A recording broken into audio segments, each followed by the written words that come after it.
Hi, in this video we're going to be looking at rendering out reflections and shadows, and we're going to demonstrate that right now using our basic scene that we put together with our sphere and ground plane. And to have a look at this, right now we're looking at our output from the scanline render, and this is what we have outputted. And if we click on our lights, we have under our lights, there's a second tab called shadows. And what we could do is we could select cast shadows, and you could see now we're getting shadow casting from our lights. And if I select this second light and we say cast shadows from that as well, that one will be casting shadows as well. So that's great. However, it's not very sophisticated or that great looking. So let me uncheck that and uncheck it from our other light. And let's have a look at another renderer out of Nuke called Ray Renderer. And if we grab that node, it looks very similar to our scanline renderer. It has an object input, camera, and a BG. And you could find this Ray Render node located underneath the 3D scene as well, called Ray Render. And the nice things about the Ray Render node is it actually has a better shadow calculation, and it also has the benefit of rendering reflections from it. So if I plug this in and plug our object in, so right now we're looking at our scanline render, and now if we look at Ray Render, looks identical. And then if we go to our lights, what we could do is if we select cast shadows, you could see it does a much better job of shadow casting than the scanline renderer does. And if we select our second light, our point light, and we do cast shadows here too, you could see we're getting a better shadow as well. Where the scanline render, we weren't even really seeing the shadow from our point light, but with the Ray Render node, we're seeing both lights and their shadow contribution. Now, another benefit of the Ray Render node is it can render reflections. And to get a reflection out of this, what we need to do is use one more shader in our tree, which is simply a shader called reflection. So let's grab that now. It'll be reflection.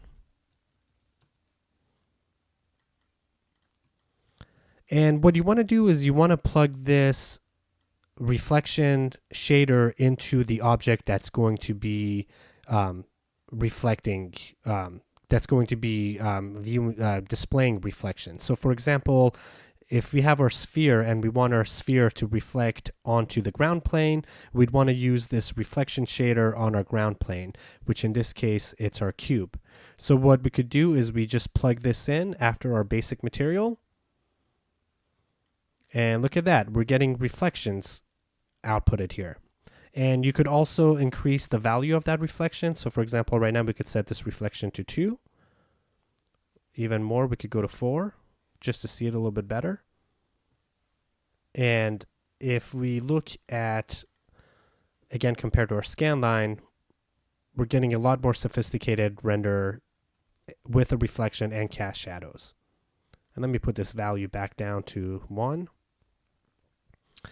Now you could tell the quality of this looks a little low quality. And if we look at the Ray Render node, if we increase the stochastic samples, so we could go, for example, to 5, that'll help clean that up a little bit more. And we could actually increase this more, so we could go to 15, and we'll get a little bit better, cleaner render out of that. So it's quite handy. And again, if we adjust the specular component or reduce, increase the diffuse on our sphere, our reflection should get a little bit stronger too. And we could also bring the diffuse down on our cube and mainly have that reflective surface quality on there. So we could even take this diffuse down to 0.05.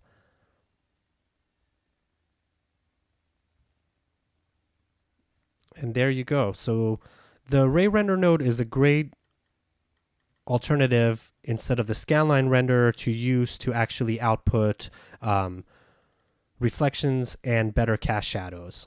The other thing too to point out on this, if I pop out the ray render node, there is an AOVs tab, and we can actually output our reflection map out of this thing as well too. So if we select the reflection node, and if I go to new, and we could create a new layer called reflect and say RGBA and hit OK.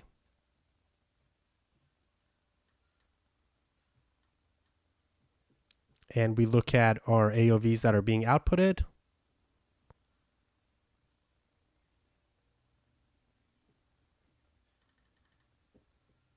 Oh, user error. I should check on output AOVs. And look at that. Now we're getting the reflection pass outputted from our ray renderer. So that's a great thing to be able to output that AOV by itself, so then we could do additional treatments to it.